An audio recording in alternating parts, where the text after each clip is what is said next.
Hello, members of KCA University Tax Society. This is CPF Austin Mwenzi, your patron. I'm also the director, KCA University Professional and Technical Training Institute. I'm recording this video as part of ongoing training on tax literacy, a program which we're undertaking in collaboration with Kenya Revenue Authority, Taxpayer Education Division.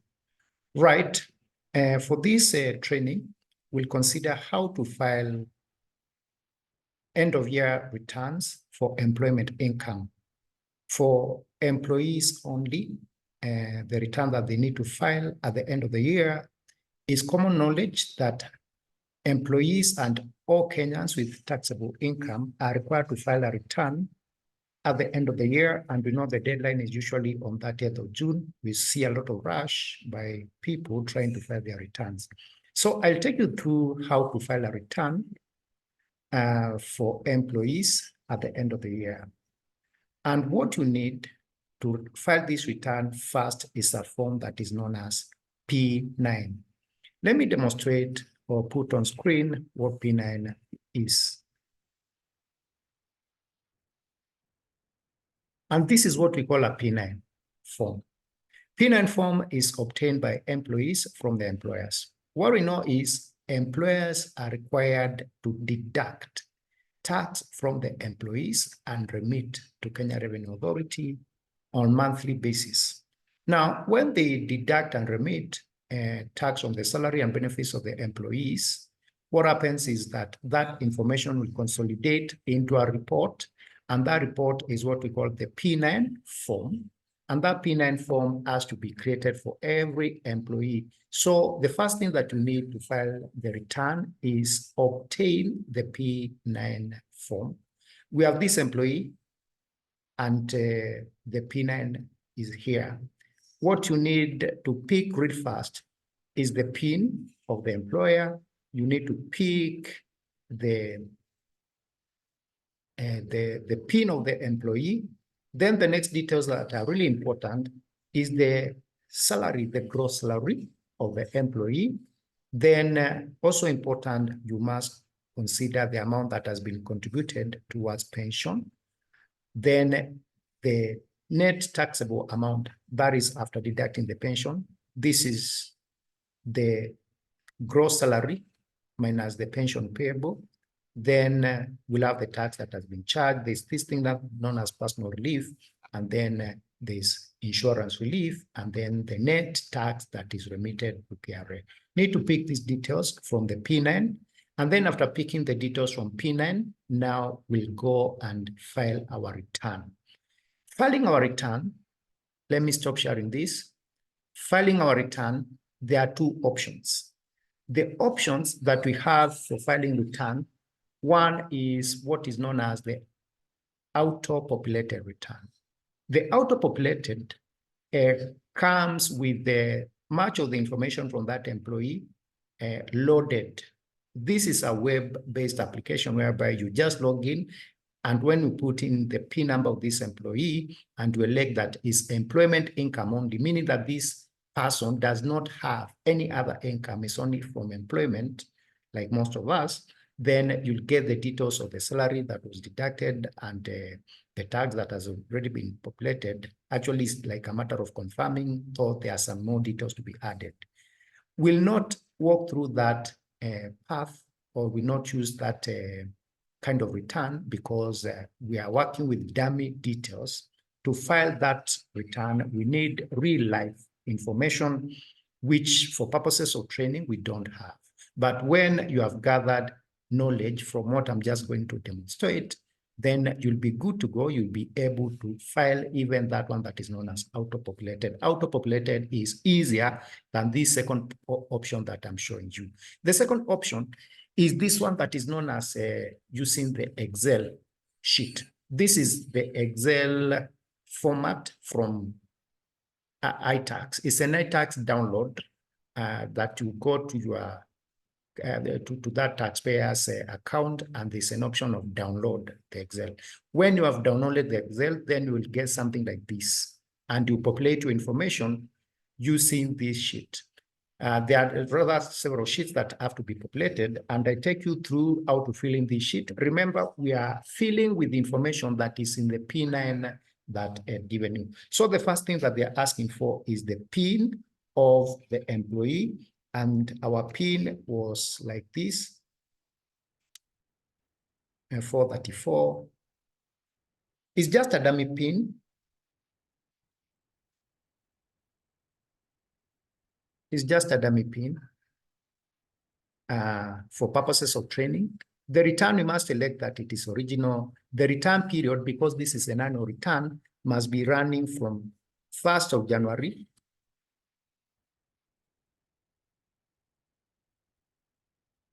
(2023). We are filing return for the year 2023. And that year ended on 31st of December 2023. Remember, this ITax form is structured in a way that it will not accept any other date format. They must be in this order. And any other case you are dealing with ITax, that is the date format they accept. We'll have to elect no for all these requirements. Do you have other income? If we choose yes, you'll see other sheets will be added. And I'll take you through that, like if this person was a consultant or is running some business and has other income. But we're assuming a very basic case that this person does not have any other income. This person does not have any other income. Now, no mortgage, no nothing, no house ownership scheme. Do you have insurance policy? For this one, we'll have to choose yes. And the reason we'll have to choose yes is because of NHIF. Now, given that NHIF is compulsory, every employee, we must choose that they have NHIF. And we are done with the requirements of this sheet. We are done. I don't think there's anything else that we need to fill in. We'll go to the next sheet. And the next sheet is where we populate the information about this employee. We'll start with PIN of the employer. And in our case, for illustration's sake, we have the PIN as P02134 7256 U, and then name of employer. Ours was known as ABC Matunda Limited. Gross pay was 1397. You can go back to the P9 and you see that this was the gross pay for this employee. 612, remember, is the gross pay for the entire year. 1397, 612. Do you have car allowance? The answer is this employee does not have. We'll not leave it blank. If we leave it blank, we are going to generate an error. We are going to enter 0. If you have no information according to the way ITax is structured, these Excel forms, you are required to enter 0. Do you have pension in excess of 300? There's some theory to be explained about this excess, but for simplicity's sake, let us say it is 0. This applies for employees who are getting pension contribution by the employers, exempt employers, which is in excess of 300,000. There is a benefit that arises, and I not want to dwell into that for the time being. Now, we're at this point. In other years, 2022, we did not have this, and many other years, except the unique year 2023 and also 2020. Reason being, the tax rates changed midway. And because the tax rates actually changed on 30th of June, we'll have to split the income from January to June, and we'll have to split the pension January to June, and then the second half, July to December. And now the income from January to June, we calculated, and it's actually half of this month's salary, is 698,806.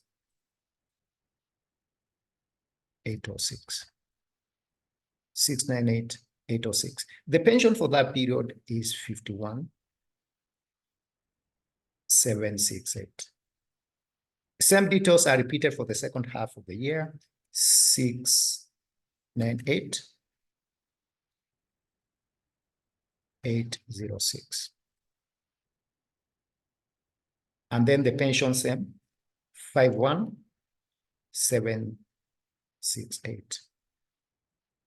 There you go. And we have populated the information that is required concerning this pension. We are almost done. It's not a lengthy process. Insurance. This is if you have life insurance. And obviously, this employee has, and the rest of Kenyans, because of NHIF. So we are going to pick details concerning NHIF. And NHIF, we need the PIN of NHIF. That one, just type on Google, PIN of NHIF.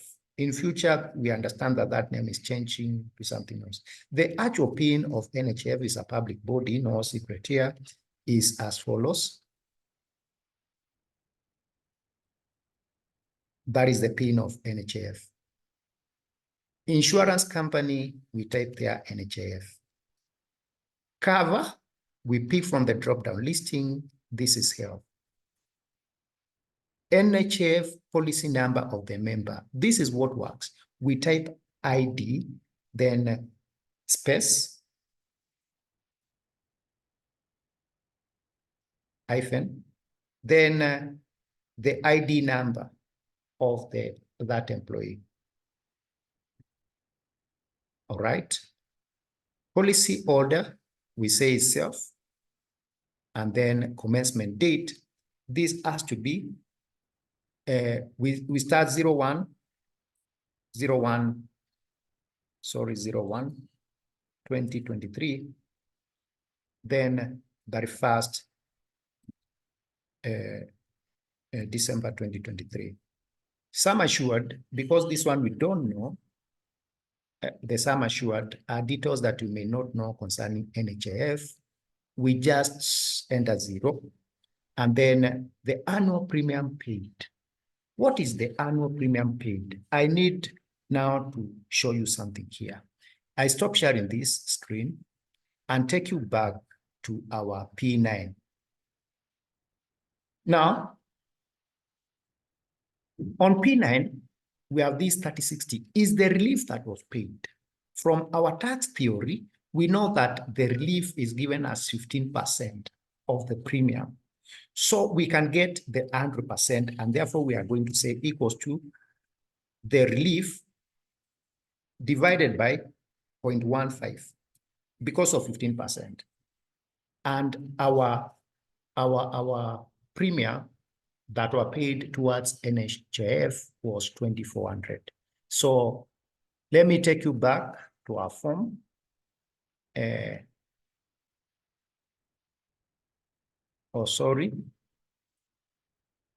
This is 2,400.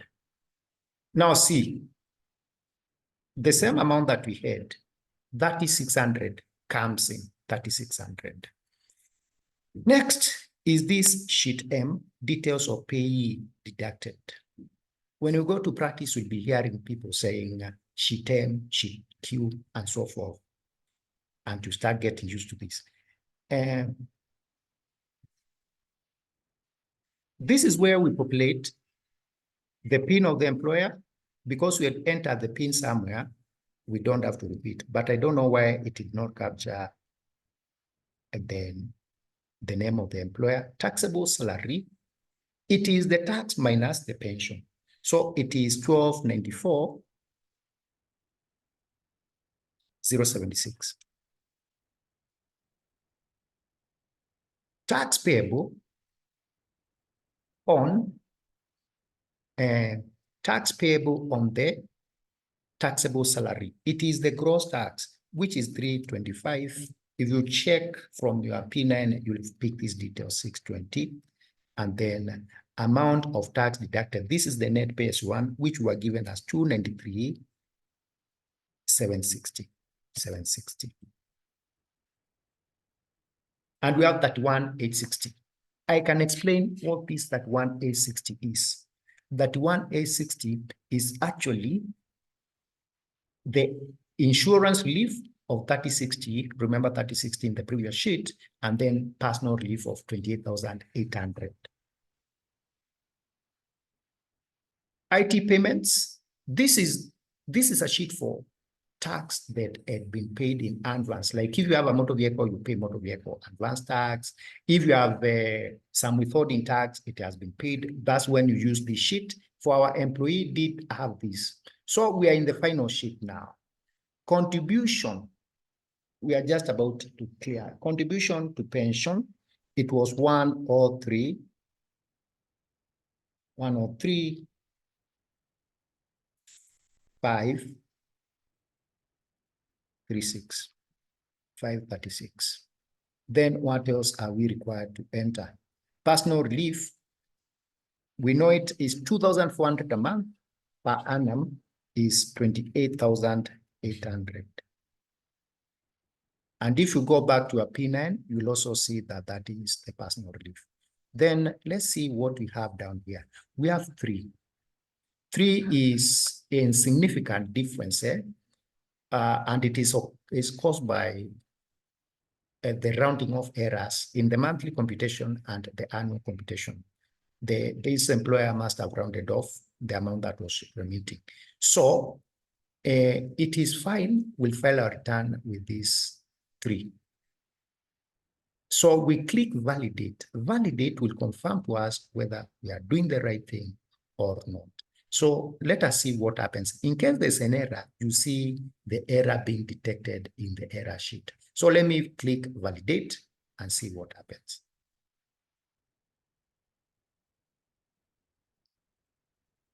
This will tell you, it's like when we are doing accounts and the accounts balance.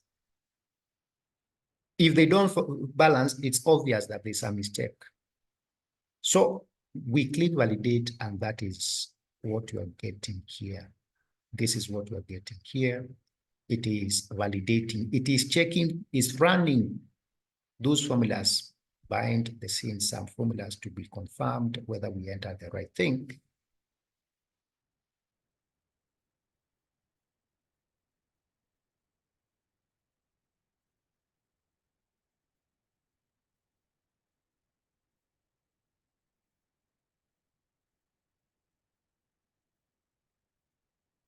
Hey, sheets, we are happy when we get this message. We are happy we have done the right thing.